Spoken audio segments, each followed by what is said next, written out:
अमेरिकी राष्ट्रपति चुनाव में डोनाल्ड ट्रंप जीत चुके हैं। ट्रंप की जीत की सबसे बड़ी वजह रही अमेरिका के 7 स्विंग स्टेट में उनकी बढ़त।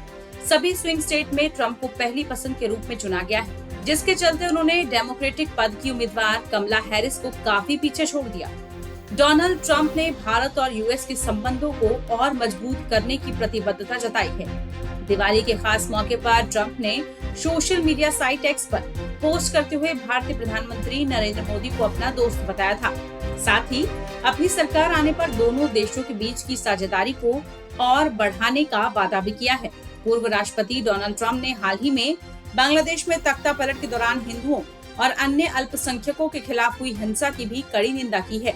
दरअसल अमेरिका के पूर्व राष्ट्रपति डोनाल्ड ट्रंप और प्रधानमंत्री नरेंद्र मोदी के बीच की केमिस्ट्री भी खूब चर्चा में रही। दोनों नेताओं के बीच घनिष्ठ संबंध की वानगी कई हाई प्रोफाइल कार्यक्रमों में देखी भी जा चुकी है। 2019 में टेक्सास में हाउडी मोदी रैली में ये नजर आया था, जहां ट्रंप ने लगभग 50,000 लोगों के सामने प्रधानमंत्री नरेंद्र मोदी की मेजबानी की थी। ये किसी विदेशी नेता के लिए अमेरिका में अब तक की सबसे बड़ी सभाओं में से एक थी। वहीं डोनाल्ड ट्रंप के भारत आने पर प्रधानमंत्री मोदी ने भी उनकी मेहमान नवाजी दुनिया के सबसे बड़े क्रिकेट स्टेडियम में की थी। इस दौरान 1,20,000 से भी ज्यादा लोग अमेरिकी राष्ट्रपति के स्वागत में मौजूद थे। दोनों नेताओं के बीच ये तालमेल सिर्फ प्रतीकात्मक नहीं है, दोनों के राष्ट्रवादी विचार भी तकरीबन एक जैसे हैं। मोदी का इंडिया फर्स्ट विजन और डोनाल्ड ट्रंप का अमेरिकी फर्स्ट नीति काफी मिलते जुलते हैं, जिसमें दोनों नेता घरेलू विकास, आर्थिक राष्ट्रवाद और राष्ट्रीय सीमाओं की सुरक्षा पर जोर देते हैं। डोनाल्ड ट्रंप के नेतृत्व वाला प्रशासन साफ तौर पर अमेरिका केंद्रित ट्रेड पॉलिसीज पर ही जोर देगा। साथ ही भारत पर व्यापार बाधाओं को कम करने और टैरिफ का सामना करने का दबाव डालेगा।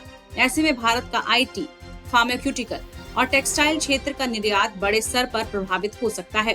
इसी साल सितंबर में ट्रंप ने आयात शुल्क के मामले में भारत को एब्यूजर यानी दोहन करने वाले की संज्ञा दी थी। इसके बावजूद उन्होंने पीएम मोदी की तारीफ करते हुए उन्हें शानदार व्यक्ति बताया था।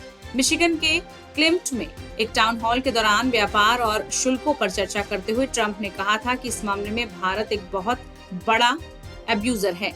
ये लोग सबसे चतुर लोग हैं, वो पिछड़े नहीं हैं। भारत आयात के मामले पर शीर्ष पर है, जिसका इस्तेमाल वो हमारे खिलाफ करता है। बता दें, भारतीय प्रोडक्ट्स के लिए अमेरिका एक बहुत बड़ा बाजार है। आंकड़ों पर अगर नजर डालें तो 2023-24 में भारत ने अमेरिका से 42.2 बिलियन डॉलर की वस्तुओं का आयात किया था। वहीं भारत ने अमेरिका में तकरीबन 77.52 बिलियन डॉलर का निर्यात किया था। इसको लेकर ट्रंप ने कहा था कि अगर उनकी सरकार आती है तो स्थिति को बदलेंगे और भारत का टैरिफ शुल्क कम करने को लेकर भी दबाव बनाएंगे। अगर फिर भी बात नहीं बनी तो उन्होंने भारत से निर्यात होने वाले प्रोडक्ट्स पर टैक्स बढ़ाने की चेतावनी भी दी है। ऐसे में डोनाल्ड ट्रंप के राष्ट्रपति बनते ही भारत को किस तरह के फायदे होंगे, ये देखना होगा।